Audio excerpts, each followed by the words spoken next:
मंगलवार यानी 29 जुलाई को लोकसभा में ऑपरेशन सिंदूर पर चर्चा के दौरान कांग्रेस सांसद और नेता प्रतिपक्ष राहुल गांधी ने मोदी सरकार पर तीखा हमला बोला।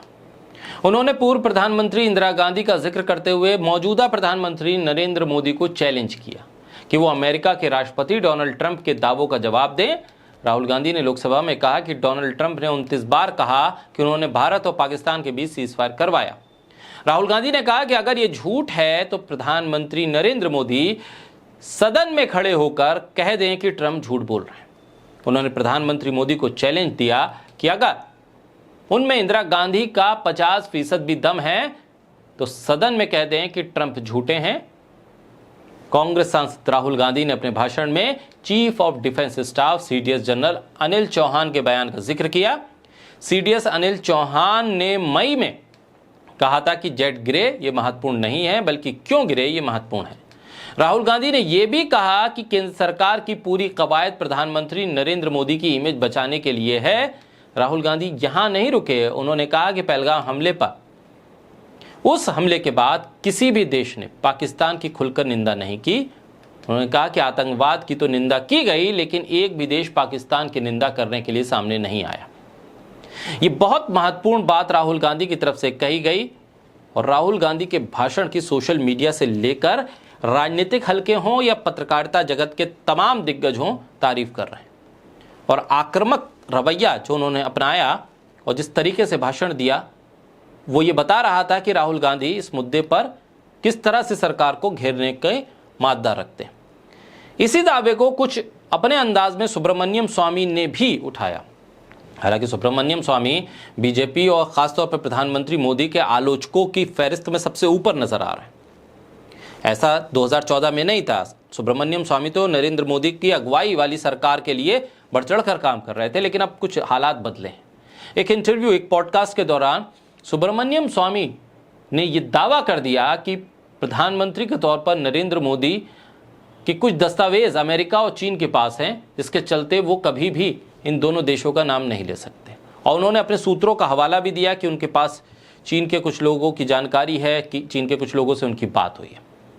इस बात का जो राहुल गांधी ने कहा उसे सुब्रमण्यम स्वामी के दावे को और मजबूती मिलती है। इसमें स्वामी ने कहा है कि चीन और अमेरिका के पास मोदी के दस्तावेज हैं, जिसके कारण मोदी इन देशों से डरते हैं। सुब्रमण्यम स्वामी ने कहा कि इसीलिए अमेरिका ने जब कहा कि सीज फायर तो सीज फायर, पाकिस्तान के साथ बैठो, तो वो बैठ गए। चीन और अमेरिका के सामने मोदी के डर की जो बात उन्होंने कही है उसमें क्या दम है? क्योंकि राहुल गांधी भी उसी बात को दोहरा रहे हैं और सुब्रमण्यम स्वामी भी। तमाम दावे और तमाम चैलेंज के बाद भी सदन में ना चीन का जिक्र हुआ, ना अमेरिका के राष्ट्रपति के किए गए दावे का जिक्र हुआ। ऐसा ना होता तो ट्रंप का नाम तो लेते कम से कम प्रधानमंत्री मोदी। बोलते हैं कि ट्रंप झूठ बोल रहे हैं। नेता प्रतिपक्ष ने जो सवाल उठाया वो कुछ हद तक वाजिब लगता है कि एक शख्स आपको बदनाम किए जा रहा है, आपके नाम का इस्तेमाल करके कुछ भी बयान दे रहा है, और एक बार नहीं 29 बार, या यूं कहें कि जब भी वो मीडिया के सामने आता है वो जिक्र इसी बात का कर देता है। टैरिफ को लेकर आपको वो डरा रहा है और आप हैं कि एक बार भी उसके बयान को खारिज नहीं कर रहे हैं। विदेश मंत्री भी उस बयान को खारिज नहीं कर रहे हैं। आप गोल मोल बातों को घुमा रहे हैं। अब सीधे तौर पर आके ये क्यों नहीं कहते कि आपने एक बार नहीं 29 बार अगर ये कह दिया तो इसका मतलब ये नहीं कि आप सच्चे हैं, आप झूठे हैं। आप इसे 100 बार कहेंगे तो भी हम आपको झूठा ही मानेंगे। और इस लाइन को कहने में एक लोकतांत्रिक देश के नेता को कोई हिचक नहीं होनी चाहिए, क्योंकि देश का सम्मान सबसे ऊपर है।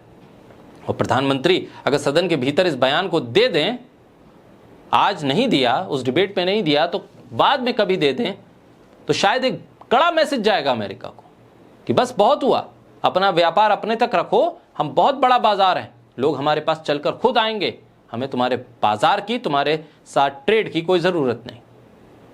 लेकिन ऐसा हो नहीं रहा है। बातें हवा हवाई हैं, विकास के दावे हवा हवाई हैं, जीडीपी की ग्रोथ हवा हवाई है, बड़ी इकोनॉमी हवा हवाई है, तमाम बातें हवा हवाई हैं, लेकिन डोनाल्ड ट्रंप के दावे को झूठा बताने में हम आगे बढ़कर बात नहीं कर रहे हैं।